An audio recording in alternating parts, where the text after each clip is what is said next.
আজকের ভিডিওতে আমি দেখাবো কিভাবে ক্রোম ওয়েব স্টোর থেকে ভিপিএন এক্সটেনশন ব্যবহার করবেন। তো কিউই ব্রাউজার ইনস্টল দিয়ে নেবেন।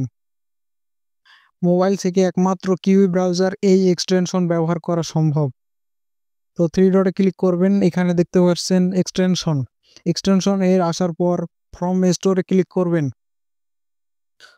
এখন ক্রোম ওয়েব স্টোর ডেস্কটপের মতো করে ওপেন হয়ে গিয়েছে। এখানে সার্চ অপশন দেখতে পাচ্ছেন, এখানে লিখবেন ভিপিএন। এখানে আমি এই দ্বিতীয় নাম্বারে যে দেখা যাচ্ছে ২ নাম্বার ভিপিএনটি আরবান ভিপিএন, এটি কানেক্ট করব। অ্যাড টু ক্রোমে ক্লিক করলেই এটি অ্যাড হয়ে যাবে। ওকেতে প্রেস করুন।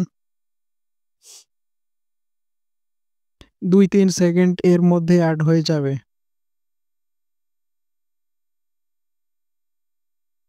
ভিপিএনটি অ্যাড হওয়ার পরে কিভাবে কানেক্ট করবেন, এর জন্য 3 লাইনে ক্লিক করবেন।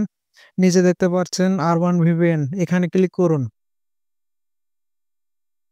লোডিং হচ্ছে। যেই সার্ভার ব্যবহার করতে চান সেই সার্ভারটি এখান থেকে আপনারা সিলেক্ট করে দিবেন। এগ্রিতে ক্লিক করুন। ইউএসএ দেখাচ্ছে আপনি যেকোনো দেশের সার্ভার ব্যবহার করতে পারবেন। আপনি বাংলাদেশ অথবা ইন্ডিয়া যেকোনো দেশের সার্ভার ব্যবহার করবেন সম্পূর্ণ ফ্রিতে। কোনো প্রিমিয়াম সাবস্ক্রিপশন লাগবে না। আমি ইন্ডিয়াতে ক্লিক করছি। দেখতে পাচ্ছেন ইন্ডিয়ান সার্ভারে কানেক্টিং দেখাচ্ছে। Connected successful. ইন্ডিয়ান সার্ভারে ফ্রিতে কানেক্ট করে ফেলেছি। আপনারা যেকোনো দেশের সার্ভারে ফ্রিতে ব্যবহার করতে পারবেন। তো এসে আজকের ভিডিওটি যদি ভালো লাগে চ্যানেলটি অবশ্যই সাবস্ক্রাইব করবেন। কমেন্ট করে জানাতে পারেন আপনার মূল্যবান মতামত। ধন্যবাদ।